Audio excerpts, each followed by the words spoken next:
Confucius कहते हैं 3 methods हैं जिनसे हम लाइफ में विजडम लर्न कर सकते हैं। सबसे पहला है बाय रिफ्लेक्शन। रिफ्लेक्शन का मतलब है डीप थिंकिंग। आप सोचते हो, जैसे देखो आप यूपीएससी की तैयारी कर रहे हो, फर्स्ट अटेम्प्ट है आपका। तैयारी करते करते ना आप सेल्फ रिफ्लेक्शन करते हो, क्या मैं सही जा रहा हूं, क्या मेरी तैयारी सही चल रही है, या मुझे अपना रास्ता चेंज करने की आवश्यकता है। और सोचकर आप अपने क्वेश्चंस के आंसर फाइंड आउट करते हो। यह है बाय रिफ्लेक्शन और ये नोबलेस्ट है। सोच के डीप थिंकिंग में एंगेज करके अपने आप को जो आप विजडम हासिल करते हो ना, वो सबसे नोबल मेथड है, क्योंकि इसमें आप अपने माइंड को इन्वॉल्व करते हो। सेकंड है बाय इमिटेशन। आप यूपीएससी की तैयारी कर रहे हो, आप टॉपर्स को कॉपी करने की कोशिश करते हो कि उन्होंने क्या किया, इससे आप विजडम हासिल करने की कोशिश करते हो। यह देखो इजीएस्ट मेथड है विजडम हासिल करने का, लेकिन इसमें गड़बड़ी भी हो जाती है, क्योंकि सबकी अपनी अपनी स्ट्रेंथ एंड वीकनेस है। टॉपर की अपनी स्ट्रेंथ थी, आपकी अपनी स्ट्रेंथ है, तो बिल्कुल टॉपर को कॉपी करोगे तो दिक्कत भी आ जाएगी। इसके बाद तीसरा मेथड जिससे आप विजडम हासिल कर सकते हो वो है एक्सपीरियंस। एक्सपीरियंस मतलब आपने अपना अटेम्प्ट दिया, फर्स्ट अटेम्प्ट दिया, नहीं क्लियर हुआ, तो ये जो आपका एक्सपीरियंस था ना, कहां पे आपने गलती करी, फिर उससे आप सीखोगे और फिर आप सेकंड अटेम्प्ट दोगे। ये सबसे ज्यादा देखो बिटरेस्ट मेथड है, सबसे ज्यादा दुख भरा मेथड है, कड़वा मेथड है, क्योंकि आपको भी पता है जब देखो इंसान खुद एक्सपीरियंस फेस करता है, खुद चोट लगती है तो कितना नुकसान होता है।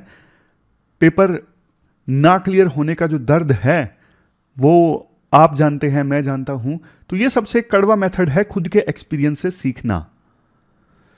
डेट हमारी आज की है 14 मार्च 2024 और स्वागत है आपका एटोयल डिस्कशन में। आज बढ़िया बढ़िया आर्टिकल हम डिस्कस करेंगे, 3 तो द हिंदू के हैं। सबसे पहला आर्टिकल हम डिस्कस करेंगे, इंडिया ने यूरोपियन फ्री ट्रेड एसोसिएशन के साथ में ट्रेड एग्रीमेंट साइन किया है। इसके बाद दूसरा आर्टिकल हम R&D फंडिंग से संबंधित डिस्कस करेंगे। तीसरा आर्टिकल हिंदू का ही है, higher engagement and better learning से संबंधित। और सबसे लास्ट में टाइम्स ऑफ इंडिया का एक आर्टिकल है कि इंडिया जेट इंजन अभी तक नहीं डेवलप कर पाया है, इवन चाइना भी नहीं कर पाया है। सिर्फ 4 देश अभी तक जेट इंजन को डेवलप करने में सक्षम हो पाए हैं। तो इंडिया ऐसा क्या करे कि इंडिया में ही जेट इंजन मैन्युफैक्चर हो। तो चलिए डिस्कशन स्टार्ट करते हैं।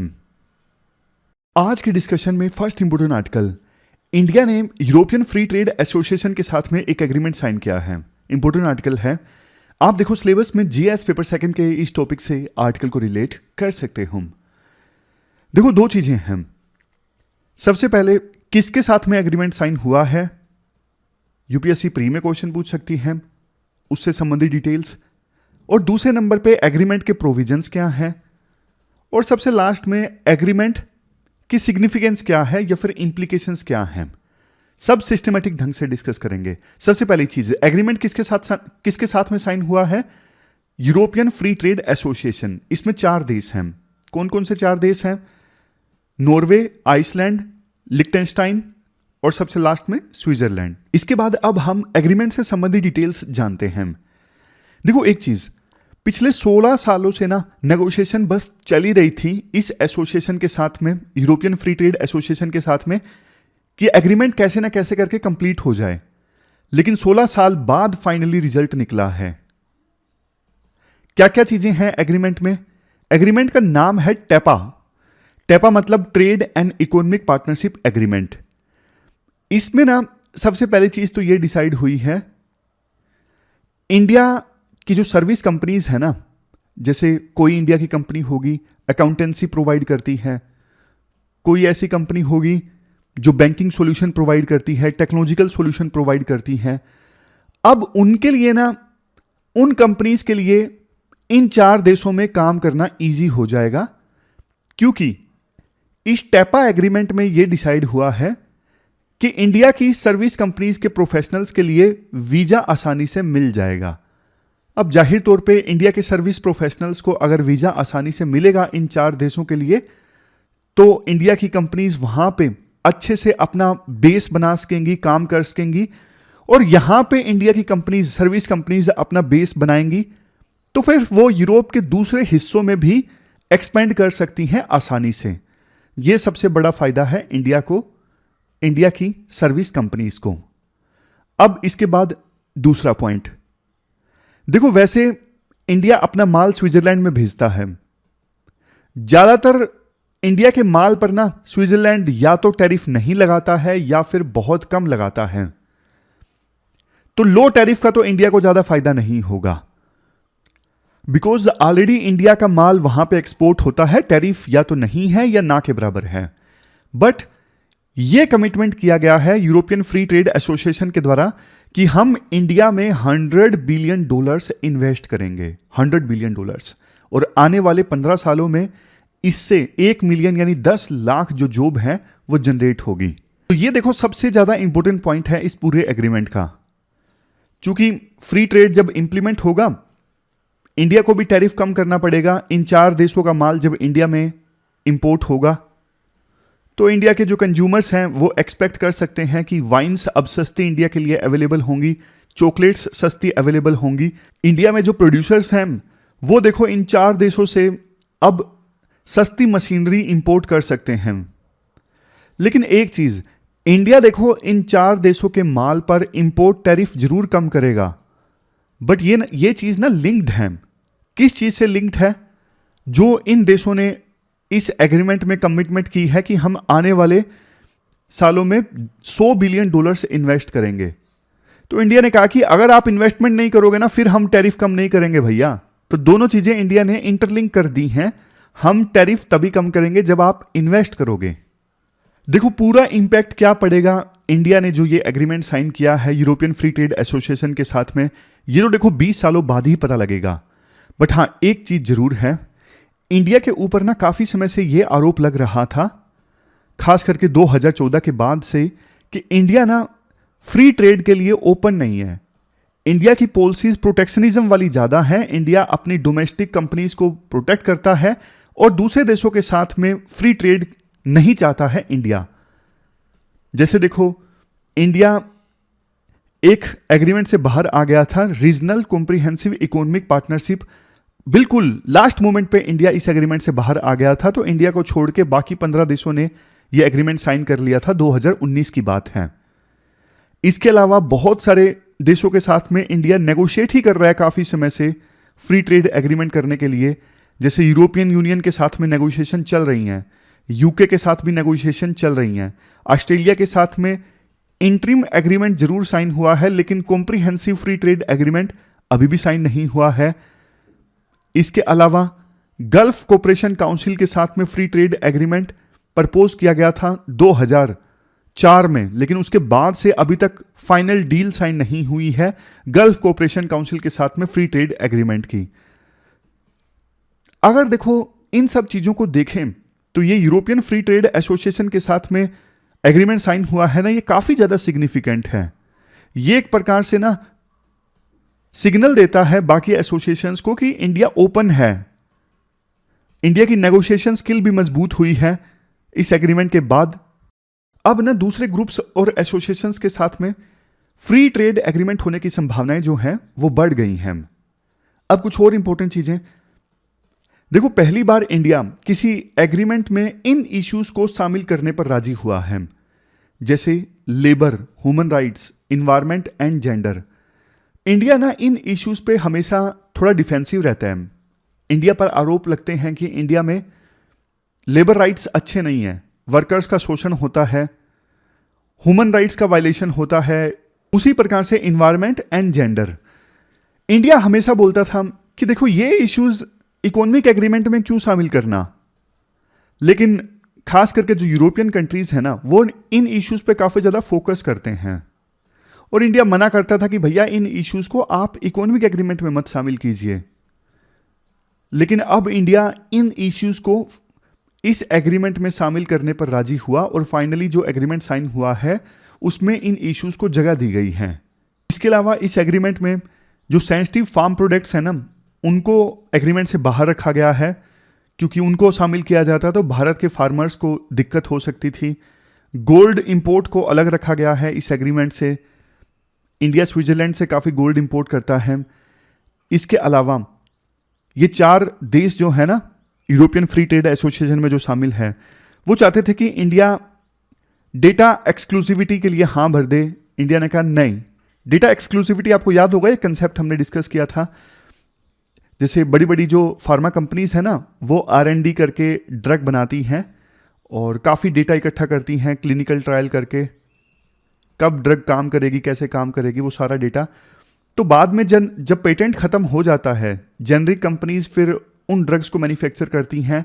तो जेनरिक कंपनीज ना उन्हीं बड़ी बड़ी फार्मा कंपनीज का डेटा ही उठा लेती है सीधा सीधा। तो ना अब बड़ी फार्मा कंपनीज ये बोलने लगी हैं कि हम हमारा डेटा जो है वो दूसरी कंपनीज को नहीं शेयर करेंगे। तो ये 4 देश चाहते थे इंडिया इस चीज पे मान जाए, डेटा एक्सक्लूसिविटी पे। इंडिया ने कह दिया नो। कुल मिला के देखो, एग्रीमेंट बहुत ज़्यादा इंपॉर्टेंट है, क्योंकि अब पूरा वर्ल्ड जो है ना चाइना के ऊपर अपनी रिलायबिलिटी समाप्त करना चाहता है, अल्टरनेटिव सप्लाई चेन से डेवलप करना चाहता है पूरा वर्ल्ड।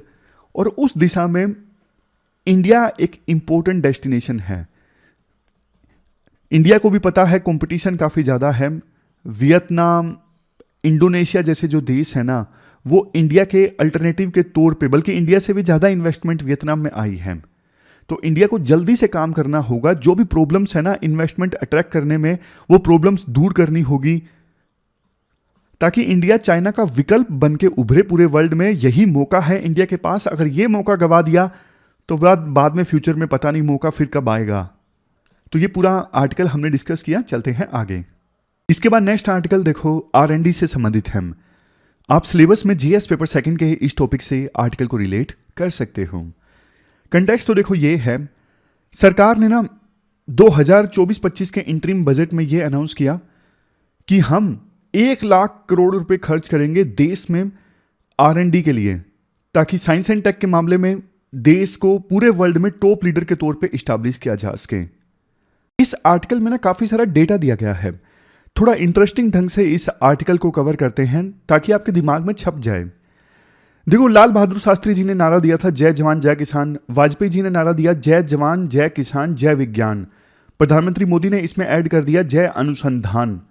मतलब रिसर्च पे अब सरकार का काफी फोकस है। वैसे तो 2010-11 से लेके 2020-21 के बीच में R&D के लिए जो पैसा खर्च किया गया है उसमें काफी वृद्धि हुई है।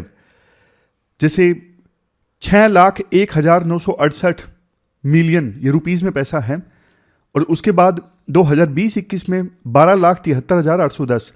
लेकिन राइटर कहते हैं इतना तो देखो 10 सालों में इन्फ्लेशन भी बढ़ गया ना, तो कितना खर्च हुआ वो मैटर नहीं करता।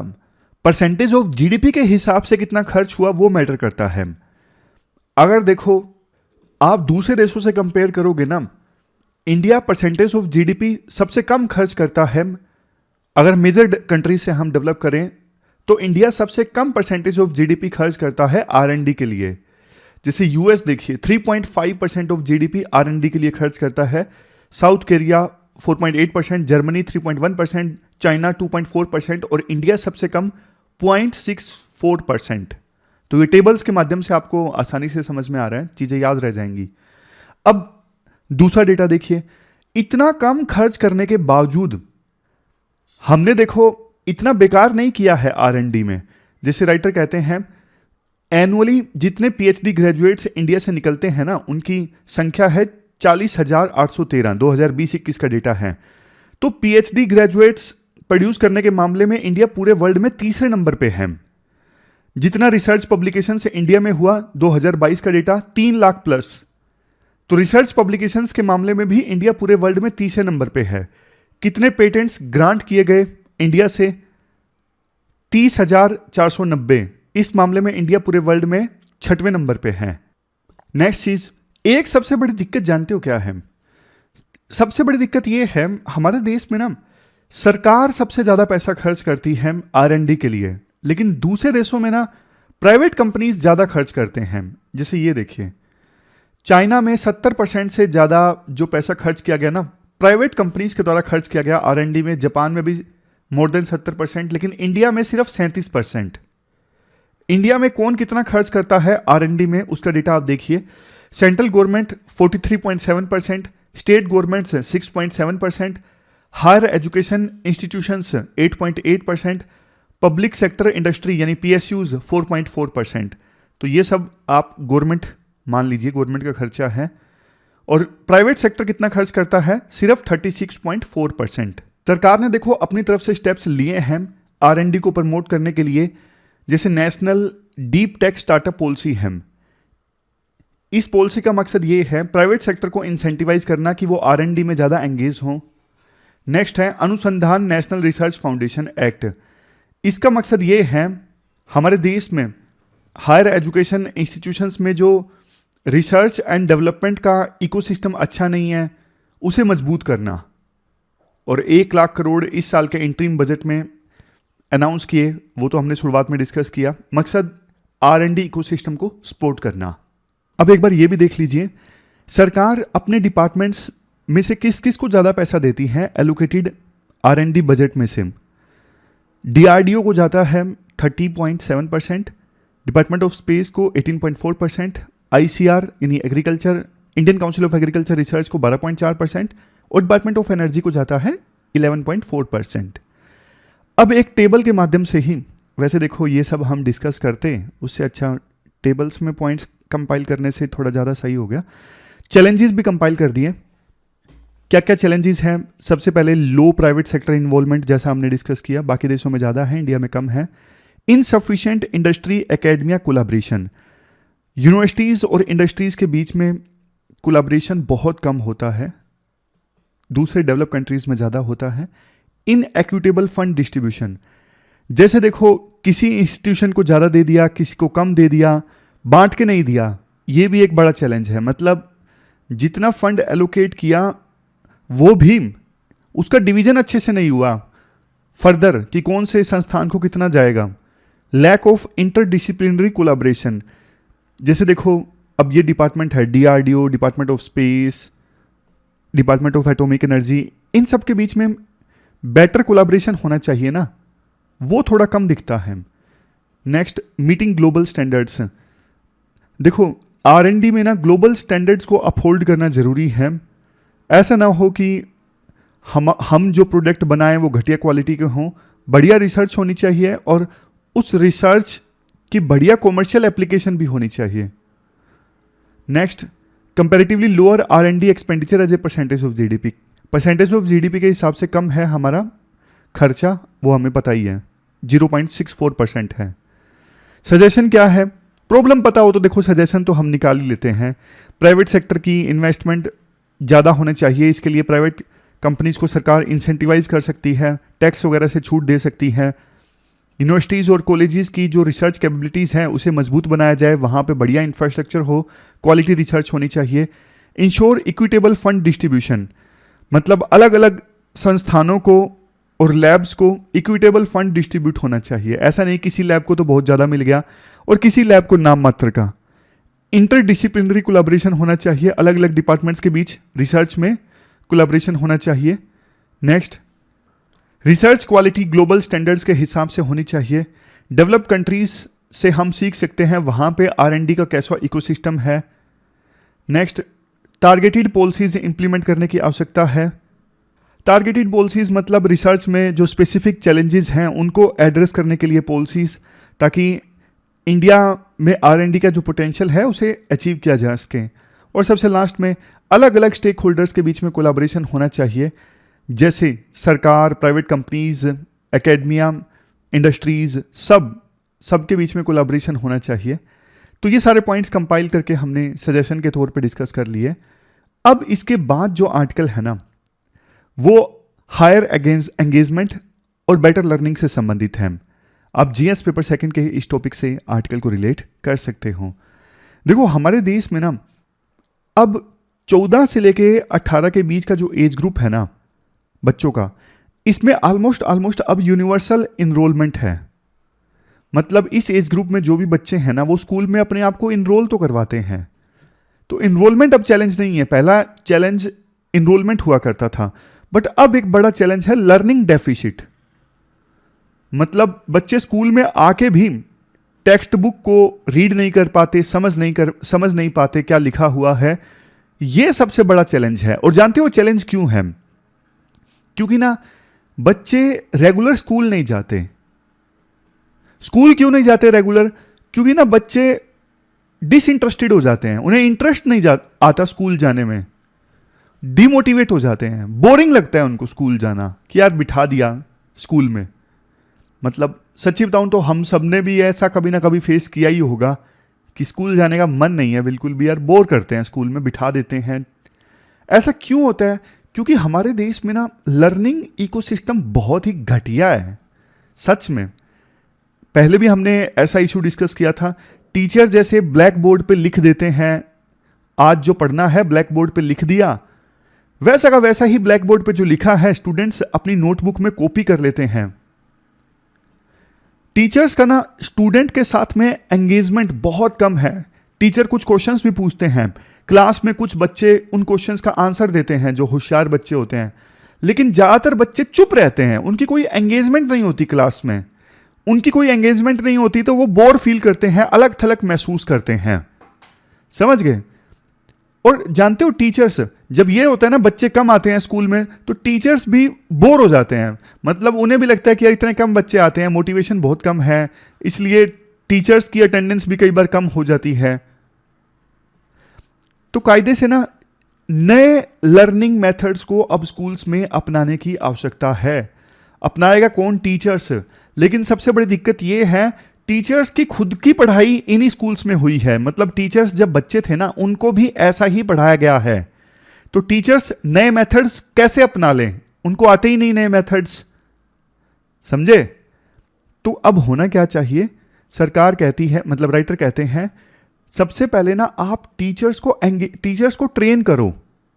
टीचर्स को इस प्रकार से ट्रेन करो जैसा आप चाहते हो कि वो बच्चों को पढ़ाएं। मतलब पहले तो आप टीचर्स को अच्छे से पढ़ाओ और ऐसे पढ़ाओ कि टीचर्स खुद सीखें कि अच्छा ऐसे पढ़ाया जाता है, जिसमें ना सारे स्टूडेंट्स जो हैं उनको एंगेज किया जाए। स्टूडेंट्स आपस में डिस्कस में पार्टिसिपेट करें, एक दूसरे से सीखें। जो लर्निंग मटेरियल है ना, उनको बच्चे फील करें, टच करें, उनको देखें, उनके साथ में एक्सपेरिमेंट्स करें।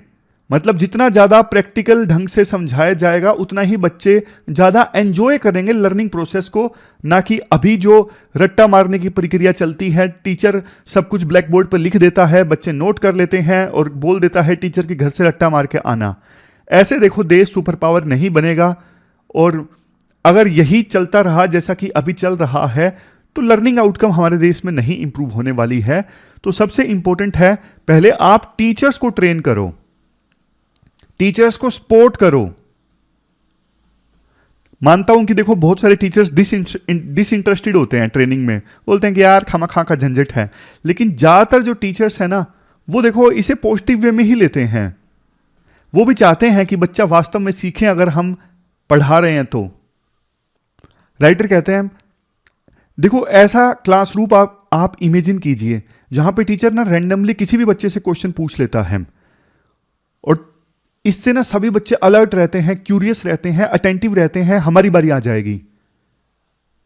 टीचर हर एक बच्चे को फीडबैक दे, इससे ना पर्सनल कनेक्ट पैदा होता है टीचर और स्टूडेंट के बीच में। राइटर कहते हैं हमें टीचर्स को भी लर्नर ही मानना चाहिए, कि टीचर्स भी लर्नर है। अगर टीचर्स अच्छे लर्नर होंगे ना, तो वो ये भी इंश्योर कर सकेंगे कि बच्चे भी अच्छे लर्नर बने। तो क्लास में ऐसा इन्वायरमेंट होना चाहिए, 70% प्रैक्टिस, 30% थ्योरी। समझ गए? सरकार की तरफ से देखो एक्सपेक्टेशन ये है, ये जो इश्यूज आते हैं ना स्कूल्स में कि टीचर्स की संख्या काफी कम है, गवर्नेंस काफी खराब है, पुरानी teaching practices, lack of teacher support या कोचिंग, इन सब चीजों पे ध्यान दें। अभी तक ना हमारा फोकस किस चीज पे था? राइट टू एजुकेशन पे था, कि हाँ सबको एजुकेशन दिलवाना है। बट अब हमारा फोकस होना चाहिए राइट टू लर्निंग पे, कि वास्तव में बच्चे ने सीखा है या नहीं सीखा है। तो एक स्टेज हमें अब ऊपर जाने की आवश्यकता है। तो ये पूरा आर्टिकल हमने डिस्कस किया, चलते हैं आगे। इसके बाद देखो next article times of India का, इंडिया कब अपने आप से जेट इंजन्स को बनाने में सक्षम होगा? किसी भी देश को अगर देखो एयर पावर में सुपीरियोरिटी हासिल करनी है ना, तो फाइटर जेट्स का रोल काफी ज्यादा इंपॉर्टेंट है, और फाइटर जेट्स में लगते हैं जेट इंजन। लेकिन जेट इंजन को बनाना कोई बच्चों का खेल नहीं है, बहुत ज़्यादा मुश्किल काम है। काफ़ी तरह की इंजीनियरिंग इसमें इन्वॉल्व है, जैसे metallurgy, mechanical engineering, heat transfer, fluid dynamics, बहुत कुछ इन्वॉल्व है। जेट इंजन्स को बनाना एक बहुत कॉम्प्लेक्स प्रोसेस है। जितना पावरफुल जेट इंजन होगा उतनी ही ज़्यादा क्षमता होनी चाहिए उस जेट इंजन में एक्सट्रीम हीट और एक्सट्रीम प्रेशर को झेलने की। इसी वजह से देखो इतना कॉम्प्लेक्स है जेट इंजन को बनाना। इसी वजह से अभी तक 4 देश जेट इंजन्स को डेवलप करवा पाए हैं। सबसे पहले यूएस, दूसरे नंबर पे फ्रांस, यूके, रशिया। अब आप पूछोगे सर चाइना भी नहीं डेवलप करवा पाया अभी तक जेट इंजन? जी हाँ, चाइना देखो सीधा सीधा तो नहीं डेवलप कर पाया, लेकिन रशिया का जो जेट इंजन है ना, उसके पुर्जे पुर्जे खोल के चाइना रिवर्स इंजीनियरिंग करने की कोशिश जरूर कर रहा है। मतलब एक एक स्क्रू बोल्ट चाइना खोलता गया हम और देखता गया कौन कौन से पार्ट्स लगे हुए हैं, हम भी ये लगा सकते हैं। ऐसी रिवर्स इंजीनियरिंग चाइना अक्सर करता है। तो ना रिवर्स इंजीनियरिंग करके चाइना ने Russia derived variant WS-10 develop किया, लेकिन रिलायबिलिटी इश्यू है अभी भी। बढ़िया से चाइना भी नहीं डेवलप कर पाया है जेट इंजन। साउथ कोरिया ने पिछले साल रिसर्च करना स्टार्ट किया था फाइटर जेट इंजन डेवलप करने के लिए। टारगेट इनका ये है लेट 2030 तक जेट इंजन बना लेगा, ऐसा लक्ष्य रखा है साउथ कोरिया ने। जापान भी काफ़ी समय से कोशिश कर रहा है high pressure high temperature engine components जैसे कंबस्टर, कंप्रेसर, टरबाइन, इनमें मास्टरी हासिल की जाए, लेकिन जापान भी अभी तक नहीं कर पाया है। क्वेश्चन उठता है इंडिया कहाँ स्टैंड करता है? इंडिया ने देखो 1980s में एक प्रोजेक्ट स्टार्ट किया था, कावेरी इंजन डेवलपमेंट प्रोजेक्ट। तो इस प्रोजेक्ट से जो कावेरी इंजन बना वो देखो ज़्यादा बढ़िया नहीं बना। हमारा जो तेजस लाइट कॉम्बैट एयरक्राफ्ट है ना, इस लाइट कॉम्बैट एयरक्राफ्ट की रिक्वायरमेंट्स को फुलफिल नहीं कर सका कावेरी इंजन। फिर हमने लिया, यूएस की कंपनी है जनरल इलेक्ट्रिक, इसका F404 इंजन हमने लिया और वो हमने लगाया लाइट तेजस का जो लाइट कॉम्बैट एयरक्राफ्ट है। अब तो इसका नया वर्जन भी आ गया, तेजस MK2। ये लाइट कॉम्बैट एयरक्राफ्ट का अपग्रेडेड वर्जन है तेजस MK2। इसमें यही इंजन लगेगा यूएस का जनरल इलेक्ट्रिक F414। तो इंडिया का जो ये कावेरी इंजन प्रोजेक्ट था ना, इसमें काफ़ी पैसा भी खर्च हुआ लेकिन रिजल्ट नहीं निकला। लेकिन देखो बात सिर्फ इंडिया की नहीं है, सभी देशों के साथ ऐसा हुआ है। जेट इंजन बनाना बहुत मुश्किल है, एक बार में आपको सफलता हासिल नहीं होगी, लगे रहना पड़ेगा। अभी को प्रोडक्शन भी करेगा इंडिया यूएस की इस कंपनी के साथ मिलके, मतलब जनरल इलेक्ट्रिक कंपनी के साथ मिलके यही जो इंजन है ना इंडिया में भी डेवलप होगा। बट पूरी तरह से technology transfer general electric India को नहीं करेगा, तो इसलिए इंडिया को अपने प्रयास जारी रखने होंगे। राइटर एक सजेशन देते हैं, देखो इंडिया को ना अभी जैसे इंडिया का एविएशन सेक्टर बहुत ज़्यादा बूम कर रहा है। आने वाले समय में इंडियन कंपनीज 1500 से लेके 1700 एयरक्राफ्ट के ऑर्डर प्लेस करेंगी। तो पहले तो इंडिया इन कॉमर्शियल प्लेन्स को मैन्युफैक्चर करने में महारत हासिल कर ले, एक इकोसिस्टम बन जाएगा थोड़ा थोड़ा R&D का। फिर फाइटर जेट के जेट इंजन को बनाने पे भी हम बाद में फोकस कर सकते हैं। तो स्टेप बाय स्टेप इंडिया को चलना चाहिए। पहले तो ये जो प्लेन्स हैं इनको इंडिया पे मैन्युफैक्चरिंग पे फोकस होना चाहिए। तो ये पूरा आर्टिकल हमने डिस्कस किया, चलते हैं आगे। क्वेश्चंस देखो आज आपको 2 अटेम्प्ट करने हैं। एक तो R&D से संबंधित current state of R&D funding है जो इंडिया में, उसको आपको एनालाइज करना है। जो चैलेंजेस हैं वो भी हाईलाइट करने हैं, और गवर्नमेंट ने जो इनिशिएटिव्स लॉन्च किए हैं उनका पोटेंशियल इम्पैक्ट भी आपको बताना है। इसके अलावा दूसरा जो क्वेश्चन है वो फ्री ट्रेड एग्रीमेंट से संबंधित है। क्यों इंडिया के लिए क्रूशियल हैं, क्या चैलेंजेस आते हैं फ्री ट्रेड एग्रीमेंट नेगोशिएट करने में, और कैसे उन चैलेंजेस से निपटा जा सकता है। 2 क्वेश्चंस, दोनों का आंसर 250 वर्ड्स में देना है। देखो वैसे ये जो FTA है ना, इससे संबंधित प्री में यूपीएससी क्वेश्चन पूछ सकती है। किन किन देशों के साथ में FTA साइन हुआ है, FTA का इम्पैक्ट क्या होता है, वो सारे कंसेप्चुअल कंसेप्ट और फैक्चुअल इंफॉर्मेशन दोनों इंपॉर्टेंट है फ्री ट्रेड एग्रीमेंट से संबंधित। तो ये थी हमारी आज की डिस्कशन। कल मिलते हैं फिर से एक नई एनर्जेटिक डिस्कशन के साथ। तब तक आप अपना ख्याल रखिए। Thank you very much for discussion.